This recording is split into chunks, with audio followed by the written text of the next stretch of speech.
गद्दी पर बैठता है। तो अगला हम शासक पढ़ेंगे कौन सा? विग्रह राज चतुर्थ। विग्रह राज चतुर्थ, या इसको कहते हैं विसल देव। इसको क्या कहते हैं? विसल देव। इसका कालक्रम कभी 1153 भी आ सकता है, 1158 भी आ सकता है, 1163 से 64 भी आ सकता है। बस अंदाजा लगाना है थोड़ा थोड़ा। ये 12वीं शताब्दी में आया था और बाकी क्वेश्चन नहीं आता। आपने देखा होगा कल एक एग्जाम हुआ था, आरपीएससी सांख्यिकी अधिकारी का एग्जाम हुआ था 2 दिन पहले। उसमें एक प्रश्न आया था, इतिहास का प्रश्न आया था। उसने क्या पूछा कि पुंजन देव या पंजन देव किस वंश का शासक था? आमेर की कछुआ वंश का शासक था। बस इतना ही पूछा। तो इतिहास में राजाओं के बारे में भी पूछा जा सकता है कि वो किस वंश से संबंधित है। ठीक है, तो पहला प्रश्न तो इसका ये आता है कि किस शासक को बिसल देव या विग्रहराज चतुर्थ कहते हैं? तो अजमेर के चौहान वंश का शासक है चौहान। प्रश्न बहुत बार ये एग्जाम में आया हुआ है कि विग्रहराज चतुर्थ का दूसरा नाम क्या था? विसल देव। विग्रहराज चतुर्थ का दूसरा नाम क्या था? विसल देव था। अब इनकी खासियत देखो, दिल्ली के तोमरों को हराकर, दिल्ली के तोमरों को हराकर हराकर अधिकार करने वाला पहला शासक, अधिकार करने वाला करने वाला प्रथम चौहान शासक। ये प्रश्न बहुत बार पेपर में आता है क्योंकि दिल्ली किसने बसाई थी? तोमरों ने। दिल्ली दिल वालों की है, कहते हैं ना, दिल्ली दिल वालों की है। यानी सबसे पहले तोमर वंश थे, उन्होंने दिल्ली की शुरुआत की थी, दिल्ली को बसाया था। और आज दिल्ली के उप मुख्यमंत्री जो हैं वो कौन है? दिल्ली के मुख्यमंत्री, उप मुख्यमंत्री यानी मुख्यमंत्री कौन है दिल्ली के? अरविंद केजरीवाल। दिल्ली दिल वालों का है, ये वो दिल्ली है। ठीक है, कलकत्ता से 1912 में इसको राजधानी बनाई गई थी वापिस अंग्रेजों के द्वारा, वो दिल्ली है। तो प्रथम चौहान था, शासक था। और इसकी बात बताता हूँ, चौहानों का स्वर्ण युग कहते हैं इसके काल को। चौहानों का स्वर्ण युग, चौहानों का स्वर्ण युग कहते हैं इसके काल को। हालांकि चौहानों का सबसे ताकतवर शासक था वो था पृथ्वीराज चौहान तृतीय, जबकि स्वर्ण युग कहते हैं। उपाधि मिली हुई है कवि जयानक भट्ट ने, कवि जयानक भट्ट ने इसे कवि बांधव की उपाधि दी। बहुत ही शानदार प्रश्न है आपके लिए, ऐसे ही प्रश्न आते हैं। कवि बांधव, कवि बांधव की उपाधि जयानक, कवि जयानक भट्ट ने इसे कवि बांधव की उपाधि दी, क्योंकि कवियों का संरक्षण होने के कारण। सीधी सी बात है, कवियों को बांध के रखने वाला कवि बांधव, कवियों को बांध के रखने वाला सबको। ठीक है, वो कहते हैं ना कि हर एक, सारे चाहे कवि हो चाहे कोई भी हो, एक साथ इकट्ठे रखना बहुत मुश्किल हो जाता है। इन्होंने कवियों को संरक्षण दिया था, इसलिए कवि बांधव की उपाधि प्राप्त है। और एक बात याद रखना, जब भी इनकी चर्चा है, इन्होंने एक नाटक लिखा था जिसका नाम था हरी केली। बहुत ही शानदार ये। और ये प्रश्न देखो कैसे आता है, यानी इतना तो आता ही आता है कि हरी केली नाटक, हरी केली नाटक, विग्रह राज चतुर्थ विसल देव। ये भी पूछा जाता है कि विग्रह राज चतुर्थ ने जो हरी केली लिखा था वो काव्य था, कोई ग्रंथ था, कोई नाटक था, क्या था? नाटक था। ये बात आपको भी ध्यान रखनी है। आपके जो क्वेश्चन आएंगे वो पेपर में इस प्रकार के ही राजस्थान जीके के आजकल पूछे जाते हैं। ये हरिकेली नाटक, इसकी भाषा पूछे तो संस्कृत भाषा थी। कैसी भाषा? संस्कृत भाषा में था, संस्कृत भाषा में। ये जरूर ध्यान रखना। कहते हैं कि हरिकेली नाटक की कुछ पंक्तियां जब इन्होंने अजमेर में संस्कृत पाठशाला का निर्माण करवाया था वहां अंकित करवाई थी। ब्रिस्टल इंग्लैंड के अंदर, जो लंदन के अंदर है, राजा राम मोहन राय की वहां समाधि बनी हुई है, उस पर भी हरिकेली नाटक के कुछ गंतव्य, कुछ वाक्य लिखे हुए हैं। ये आपको ध्यान रखना है।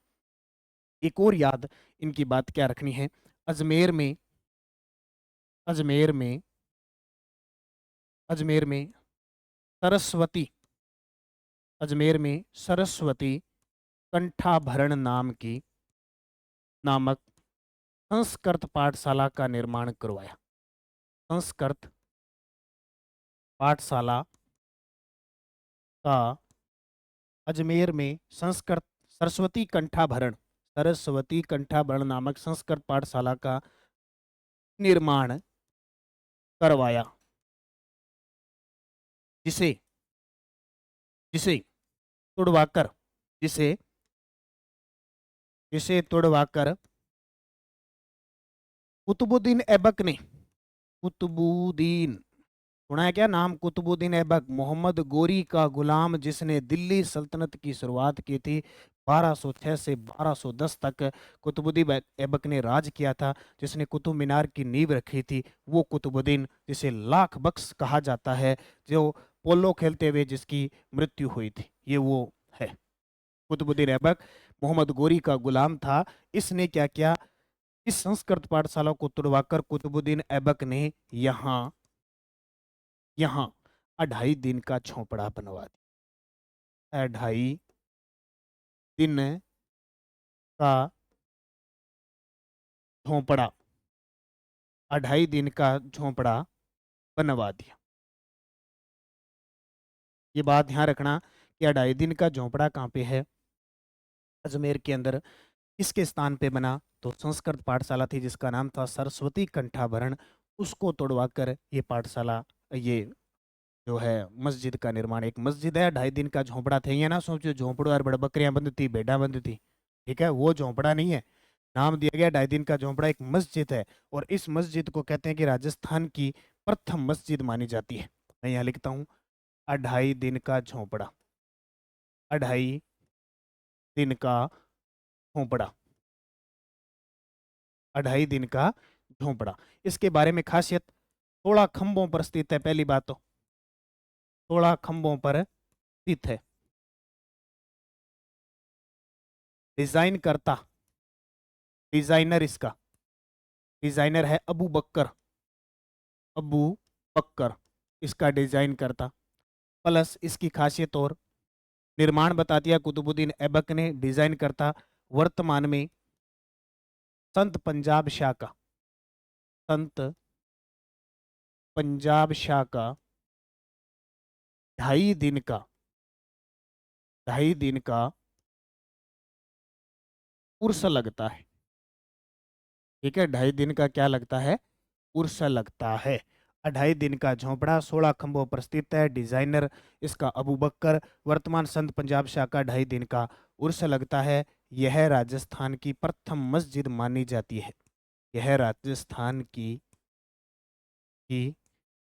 प्रथम मस्जिद मानी जाती है। इतनी बात आपको याद रखना, इंपॉर्टेंट चीज है। जो चीज इंपॉर्टेंट है वो एग्जामिनर निश्चित पूछता है। और कर्नल जेम्स टोड यहाँ घूमने आया था, उसने इस के बारे में कहा था कि, इस झोंपड़े के बारे में कहा था कि मैंने राजस्थान में इतनी प्राचीन और सुरक्षित इमारत नहीं देखी। लिख देते हैं, टोड ने इसके बारे में कहा, टोड ने इसके बारे में कहा कि, इसके बारे में कहा कि मैंने कि मैंने भारत में, भारत में इतनी सुरक्षित, इतनी सुरक्षित,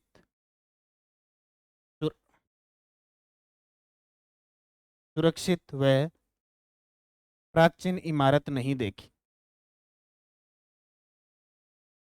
नहीं देखी। यानी जो चीज देखी वो लिख दिया अपने ऐतिहासिक ग्रंथों में। और वहाँ चीज, इसके दरबार में बड़े गजब के विद्वान रहते थे, जिनको एग्जामिनर बड़ा पसंद करता है। तो हम कह सकते हैं दरबारी विद्वान, दरबारी विद्वान। एक का नाम आता है सोमदेव और दूसरे का नाम आता है ललित विग्रहराज, सॉरी नरपति नाहला। इन दोनों को, एक का नाम है नरपति नाहला, नरपति नाहला। ये जो कवि थे, इन्होंने ग्रंथ लिखा था बिसल देव रासो। कौन सा लिखा था? बिसल देव रासो, बिसल देव रासो ग्रंथ लिखा। और एक कवि थे जिनका नाम आता है सोमदेव। क्या नाम आता है? सोमदेव, जिन्होंने ललित विग्रह राज ग्रंथ लिखा था। इनका कई जगह आपको नाम सोमदेव मिलेगा। एक पेपर में आया था, उसमें नाम सोमेश्वर लिखा था। और इनका ग्रंथ है ललित विग्रह राज। ललित विग्रह राज ग्रंथ किसका है? सोमदेव का। दोनों ही संस्कृत भाषा के अंदर है, संस्कृत भाषा के अंदर स्थित है। देखो खासियत पता है, इन दोनों ग्रंथों की, अभी एक प्रश्न आया था, अभी रीट का पेपर हुआ था ना, फर्स्ट पेपर, फर्स्ट लेवल का, उसमें प्रश्न आया था कि बिसल देव रासो जो ग्रंथ है वो किस पर आधारित है? प्रेम रस पर आधारित है, प्रेम काव्य पर आधारित है। कारण क्या है?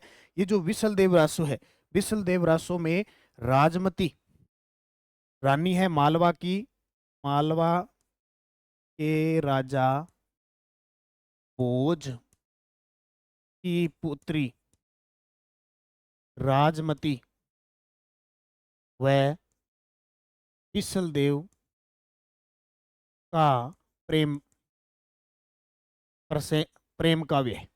इसमें लिखा है मालवा के राजा भोज की पुत्री राजमती व बिसल देव का प्रेम काव्य, इसके अंदर लिखा हुआ है। जबकि ललित विग्रह राज है ना, इसमें लिखा हुआ है वो तो है राजमती, वो तो है राजमती, जबकि ये है इंद्रपुर की राजकुमारी, इंद्रपुर की राजकुमारी, इंद्रपुर की राजकुमारी देसल देवी, देसल देवी व बिसल देव का प्रेम काव्य वर्णित है, प्रेम काव्य वर्णित है इसके अंदर। ठीक है, इनके अंदर यानी दोनों ही प्रेम, प्रेम संबंधित है, प्रेम रस भरा हुआ है इनके अंदर, ये ध्यान रखना। यानी दोनों ही प्रेम कहानी है इनके अंदर। अब राजा महाराजा लिखवाते थे, किसका डर होता था? किसी का नहीं था। आज आज आपकी प्रेम कहानी है, आज आपकी प्रेम कहानी है मान लो, ठीक है, ठीक है। इन दोनों को याद रखना बहुत ही इंपॉर्टेंट प्रश्न है, फिक्स आता ही आता है। इस बिसल देव पूरे को याद रखना। बिसल देव ने फिर एक देखो बिसलपुर, बिसलपुर शहर बसाया, बिसलपुर शहर बसाया, तथा एक काम और किया था, बिसलपुर, बिसलपुर बांध का निर्माण करवाया, बांध का निर्माण। ये बिसलपुर बांध टोंक जिले के अंदर है, बनास नदी पर है, राजस्थान में सबसे बड़ी पेयजल परियोजना है, राजस्थान की सबसे बड़ी पेयजल परियोजना है। तो ये बात क्लियर हो जाती है किसकी? विग्रह राज या बिसल देव की पूरी हो जाती है। इसको थोड़ा सा ध्यान से भाई बढ़िया तरीके से देखना है। इसकी बात की विग्रह राज चतुर्थ बिसल देव 1153, कई जगह 58 आ जाता है, कई जगह 63 64 आता है, तो उससे ज्यादा कंफ्यूज नहीं होना है, न ज्यादा टेंशन लेनी है। ठीक है, दिल्ली के तोमरों को हराकर अधिकार करने वाला प्रथम चौहान शासक था। चौहानों का स्वर्ण युग कहा जाता है। कवि जयानक भट्ट ने इसे कवि बांधव की उपाधि दी थी, क्योंकि कवियों का ये संरक्षक करता था। देखो अलग अलग शासक अलग अलग संरक्षक करते थे, कई रानियों का संरक्षक करते थे, कई पासवानों का संरक्षक करते थे, कोई कवियों का था। जैसे प्रताप सिंह को पढ़ा था, वो उसके दरबार में 22 प्रकार के विद्वान थे, 22 गंधर्व कहते थे। पृथ्वीराज कछुआ आया था, उसने अपने 12 पुत्रों के नाम पे जयपुर को 12 भागों में बांट दिया, मेरे को 12 कोटड़ी कहते। कोई बम्ब रसिए थे, हर प्रकार के राजा आए थे। ठीक है, क्योंकि खुद स्वतंत्र थे, कुछ भी कर सकते थे, खुद की चलती थी। मर गए तो मर गए, जी गए तो जी गए, बम्ब रसिए बन गए तो बम्ब रसिए बन गए। ठीक है, इधर कर लिया उधर पटक लिया, ये चलता ही रहता था, ये चलता ही रहता था।